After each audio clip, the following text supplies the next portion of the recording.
اور بندہ جب شکر ادا کرتا ہے کسی عبادت کے اوپر کہ اللہ آپ نے اس کی توفیق عطا فرمائی، تو اللہ تبارک و تعالی کی طرف سے خاص کرم ہوتا ہے، لئن شکرتم لازیدنکم، کہ جب تم شکر کرو گے تمہیں اور دوں گا۔ تو اللہ تعالیٰ کی طرف سے توفیق، جب پر شکر ادا کیا تو اور زیادہ توفیق ملے گی انشاءاللہ۔ اگر آپ نے نماز پڑھ کے اللہ تعالیٰ کا شکر ادا کیا تو انشاءاللہ مزید نماز کی توفیق ہوگی۔ اگر روزہ رکھ کر شکر ادا کیا تو انشاءاللہ مزید روزوں کی توفیق ہوگی۔ صدقہ کر کے کیا انشاءاللہ مزید صدقہ کی توفیق ہوگی۔ اسی لیے بزرگوں نے یہ فرمایا، بڑی کام کی بات ہے یاد رکھنے کی۔ میں نے اپنے شیخ حضرت مولانا مسیح اللہ خان صاحب قدس اللہ تعالیٰ سرہ سے سنا، حضرت حکیم الامت مولانا تھانوی قدس اللہ سرہ کی بات، اور انہوں نے نقل فرمائی حضرت حاجی امداد اللہ صاحب ماجر مکی رفتہ۔ انہوں نے فرمایا، یہ لوگ اکثر یہ کہتے ہیں نا کہ بھئی پتہ نہیں ہماری نمازیں قبول ہیں کہ نہیں ہیں، ہمارے روزے قبول ہیں کہ نہیں ہیں، ہماری تلاوتیں قبول ہیں کہ نہیں ہیں۔ تو کسی نے یہی بات حضرت حاجی صاحب رحمۃ اللہ علیہ سے عرض کی، تو انہوں نے فرمایا کہ جب تمہیں ایک عبادت کے بعد دوسری دوبارہ عبادت کی توفیق ہو گئی، سمجھو کہ پہلی قبول ہو گئی۔ کیوں؟ اس لیے کہ اگر پہلے قبول نہ ہوتی تو اللہ تعالیٰ دوسری کی توفیق نہ دیتی۔ تو یہ پہلی عبادت کا اگر تم نے شکر ادا کر لیا اللہ تبارک و تعالیٰ کی بارگاہ میں کہ اللہ آپ کا کرم ہے کہ آپ نے مجھے یہ توفیق عطا فرما دی، تو اللہ تعالیٰ مزید کی توفیق عطا فرمائیں گے، اور یہ علامت ہوگی اس بات کی کہ پہلی والی قبول ہو گئی اللہ تعالیٰ کی۔ تو امید اللہ تعالیٰ سے رکھنی چاہیے، اس پر شکر ادا کرنا چاہیے، جو کچھ توفیق ملی ہے اس پر شکر ادا کرنا چاہیے، اللہ تعالیٰ کی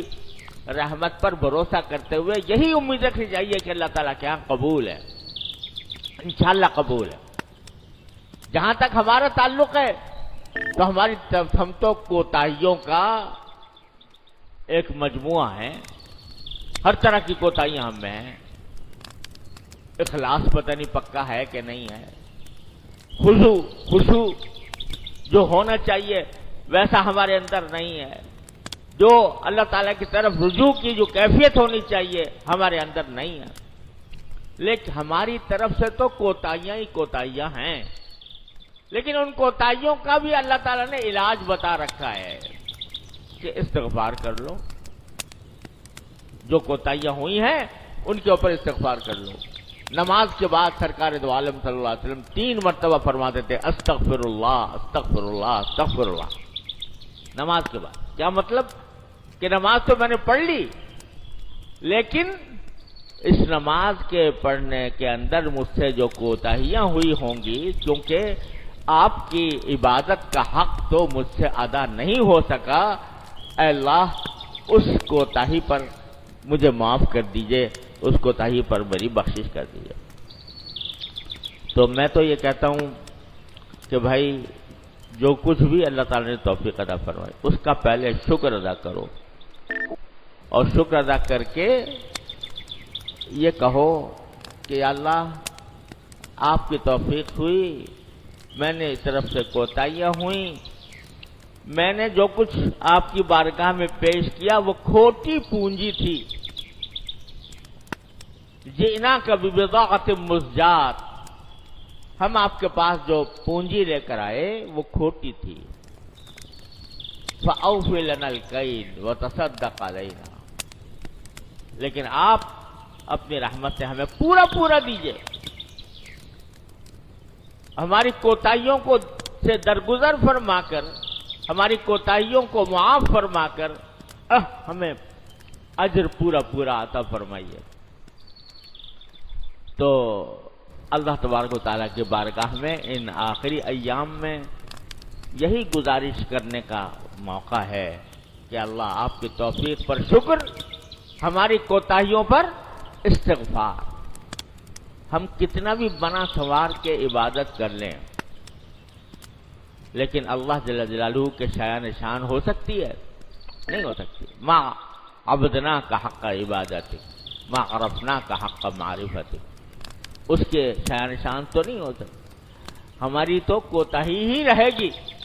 لہذا ہم اس پر استغفار کرتے رہیں گے، وہ معاف کر دیں گے، تو اس معاف کرنے کے نتیجے میں ہماری ٹوٹی پھوٹی عبادت بھی اس کی بارگاہ میں پیش کرنے کے لائق بن جائے گی، وہ اس کو قبول فرما لیں گے۔ یہ سوچ کر اللہ تبارک و تعالی کے بارگاہ میں شکر اور استغفار یہ کرنا چاہیے۔ اب دیکھو، جب رسول کریم سرور دو عالم صلی اللہ علیہ وسلم کے آخری ایام آئے آپ کی حیات طیبہ کے، اور جو آپ کی تشریف آوری کا جو بنیادی مشن تھا وہ پورا ہونے لگا، تو آیت نازل ہوئی اذا جاء رسول اللہ والفتح ورأیت الناس يدخلون فی دین اللہ افواجا، جب اللہ کی مدد آ گئی اور فتح آ گئی، مکہ مکرمہ بھی فتح ہو گیا، جو شرک کا گڑھ تھا کسی زمانے میں وہ بھی فتح ہو گیا، اور تم دیکھ رہے ہو کہ اللہ کے دین میں لوگ فوج در فوج داخل ہو رہے ہیں، تو آپ کی تشریف آوری نے، آپ نے تشریف کا جو مقصد تھا وہ پورا ہو گیا، اور اس کے ثمرات بھی نظر آنے لگے۔ اب آپ کیا کریں؟ فَسَبِّحْ بِحَمْدِ رَبِّكَ وَاسْتَغْفِرْ، تو اب اللہ کی پاکی بیان کیجئے، اللہ کی حمد کیجئے، اللہ تعالیٰ کا شکر ادا کیجئے کہ اس سے یہ کام لیے، اور پھر اللہ تعالیٰ سے استغفار بھی کیجئے۔ کون کرے استغفار؟ رحمت للعالمین صلی اللہ علیہ وسلم، محسن کائنات صلی اللہ علیہ وسلم،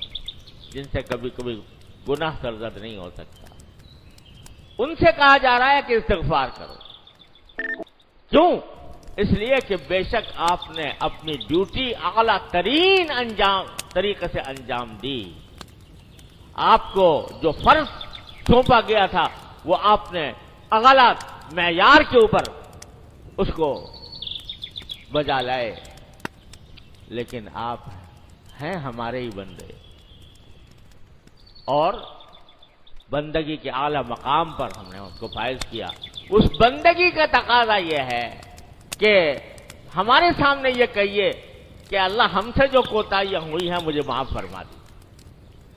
تو سرکار دو عالم صلی اللہ علیہ وسلم کو جب یہ حکم دیا جا رہا ہے مشن کی تکمیل کے موقع پر، تو ہم اور آپ کیا ہے؟ تو رمضان کے ان جو باقی لمحات ہیں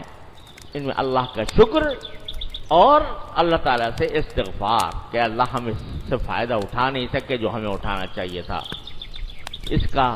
اب 4-5 دن باقی ہیں، تو ان کا اہتمام کیا جائے، شکر کا اور استغفار کا، اور جتنی ہو سکے اب شب قدر کا جن راتوں میں اعتمال ہوتا ہے اس میں سے 3 گزر گئی، 2 باقی ہیں، 27ویں شب اور 29ویں شب۔ ان راتوں کے اندر اللہ تبارک و تعالیٰ سے عرض معروض کرنے کا اہتمام کیا جائے، اللہ تعالیٰ کے سامنے اپنی درخواستیں پیش کی جائیں، اللہ تبارک و تعالیٰ کی بارگاہ میں دعائیں کی جائیں۔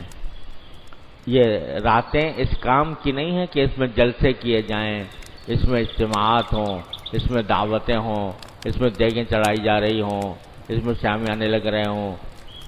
یہ راتیں ایسی ہیں کہ ان کو اجتماعی تقریبات میں صرف کرنے کے بجائے